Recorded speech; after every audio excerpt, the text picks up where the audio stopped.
السلام علیکم۔ ایک بادشاہ نے رات کو گیدڑوں کی آوازیں سنی تو صبح وزیروں سے پوچھا، رات کو یہ گیدڑ بہت شور کر رہے تھے، کیا وجہ ہے؟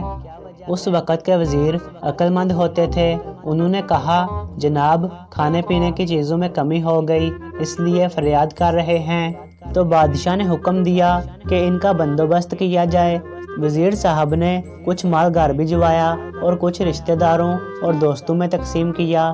اگلی رات پھر وہی آوازیں آئیں تو صبح بادشاہ نے وزیر سے پوچھا کہ کل آپ نے سامان نہیں بھجوایا کیا؟ تو وزیر نے فوری جواب دیا کہ جی بادشاہ سلامت، بھجوایا تو تھا۔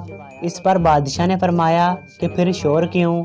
تو وزیر نے کہا، جناب سردی کی وجہ سے شور کر رہے ہیں۔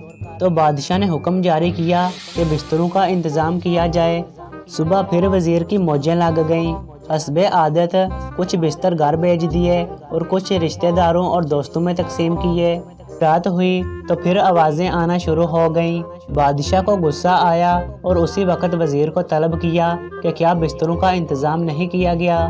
تو وزیر نے کہا، جناب وہ سب کچھ ہو گیا ہے۔ تو بادشاہ نے فرمایا، پھر یہ شور کیوں؟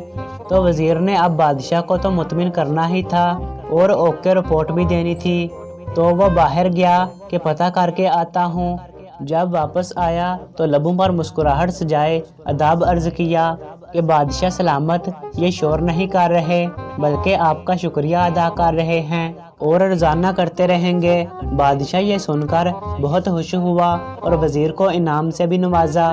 اب یہی حال ہمارے ملک کا بھی ہے۔ ملازمین اور عوام مہنگائی سے پریشان ہیں، مگر یہاں رپورٹ سب اوکے دی جا رہی ہے اور بادشاہ بھی خوش ہے۔